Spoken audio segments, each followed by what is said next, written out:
Hi. Hi. Sorry, can you help me? I don't know how plants make photosynthesis and cellular respiration. Oh, don't worry, I'm going to help you with that showing you videos. I'm going to show you all the processes to make cellular respiration and photosynthesis, but also I'm going to tell you which were the most important people involved in the discovery of all of these processes. Oh, thanks very much.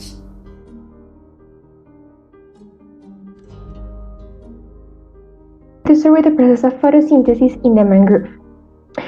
First, we have to take into account that the mangrove lives in a particular ecosystem which has salty water.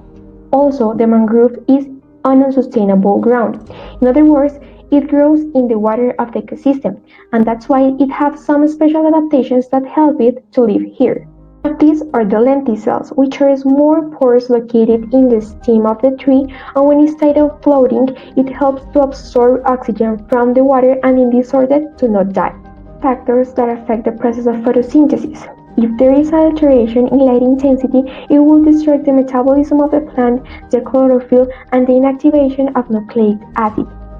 Also, if there is a lot of water, the plant will die. So the mangrove have the special adaptation to control the intake of water and of salt. In 1961, Melvin Calvin won the Nobel Prize in chemistry due to his experiments on photosynthesis based on unicellular green algae, separating the compounds obtained by bidimensional chromatography, that is the identification of the substances of a compound by means of colors, and also thanks to the carbon-14, which is a radioactive isotope that makes things fluorescent.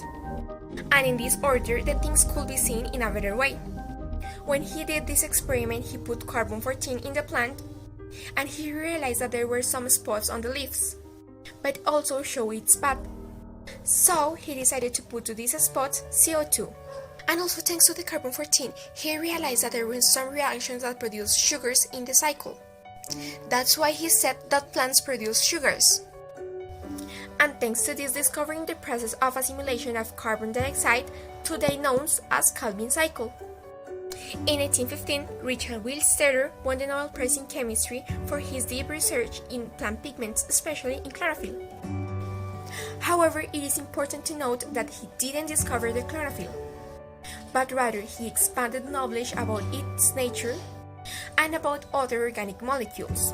So, let's learn more about this. Photosynthesis is an anabolic process, which means that goes from inorganic to organic. Photosynthesis comes with two main processes, light-dependent and light-independent reaction, also known as Calvin cycle.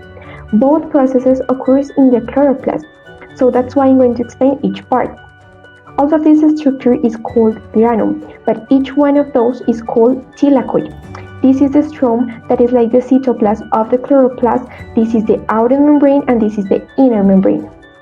Now, by the roots, it is taking the water and it is transported until the leaves thanks to the xylem that is composed by empty cells. The light-dependent reaction occurs in the thylakoid, but we have to take into account that there are two photosystems, photosystem 1 and photosystem 2. So when the photons of light enter to the chlorophyll, it affects it, making lose electrons.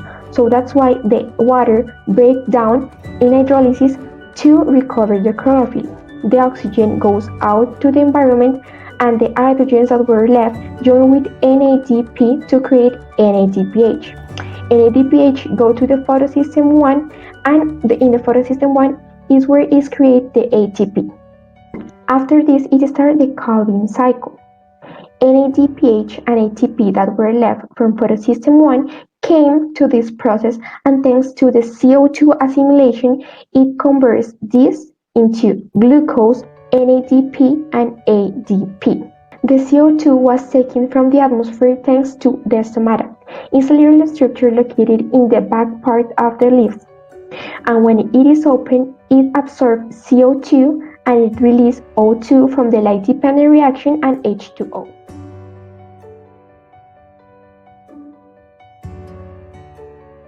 In 1953, the Nobel Prize of Medicine and Biology was awarded to Hans Krebs, who studied the biochemical processes of cellular respiration, discovering the Krebs cycle and also taking into account that glucose is the main source for living beings. It can be consumed in two different ways, aerobic with oxygen and anaerobic without oxygen.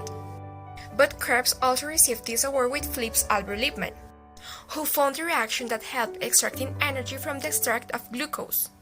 One of the changes is for anaerobic respiration, glucose into two molecules of pyruvic acid, due to this giving rise to the appearance of acetic acid, and from this giving discovery to the coenzyme A or CoA that was extracted from the liver of the pigeons. But you really know how glucose and Krebs cycle works in cellular respiration, especially for plants?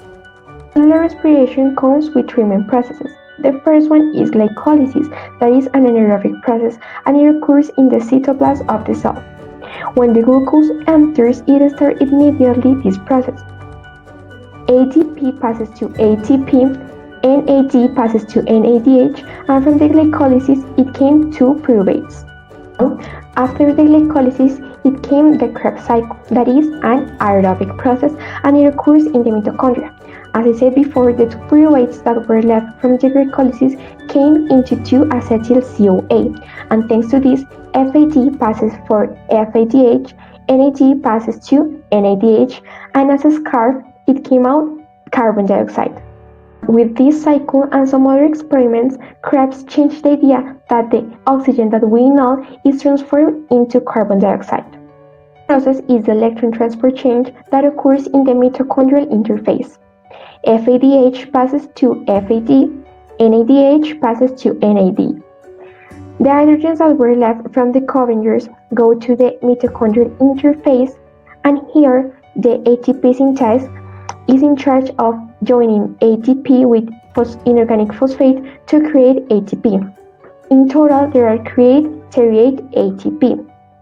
But when there are a lot of hydrogens here, the oxygen enters for trying to regulating, making water. And in this part is when the plant creates water. Now, the relation between them is that they complement each other. This means that cellular respiration gives carbon dioxide for photosynthesis, and photosynthesis gives oxygen and glucose to cellular respiration. Why glucose? Because remember that plants are autotrophic organisms. It means that they create its own food. Something that you have to keep in mind, and is very important, is that the ADP that was created in the chloroplast and the ATP that was created in the mitochondria are very different. Why? Because this one is just for giving energy for photosynthesis, and this one is for give energy to all the plant.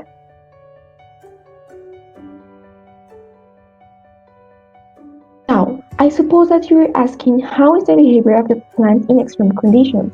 Well, this is my plant and it's in a closed system, so it means that it can receive oxygen and can absorb CO2. And it is just living with the water that I put when I start the project. But why hasn't the plant died if it is not exchanging gases with the environment? I'm going to tell you something. In the day, plants make photosynthesis because there is sunlight. But in the night, if there is not sunlight, what does the plants do? That's so easy. If there is not light, the plants wouldn't be able to make photosynthesis. That's why in the night, the plants just make cellular respiration. It means that they take oxygen and they release carbon dioxide, as it is shown here. And that's why the plant is not dead, because in the night, the plant takes the O2 that was released in the day, and in the day, the plant takes the carbon dioxide that was expelled in the night. The other thing that happens in the back is that inside it, the temperature is going to be higher than outside. Why? Because it is creating a greenhouse effect. So that's why you can see the vapor of water in the bag, and also the processes of cellular respiration and photosynthesis are accelerated.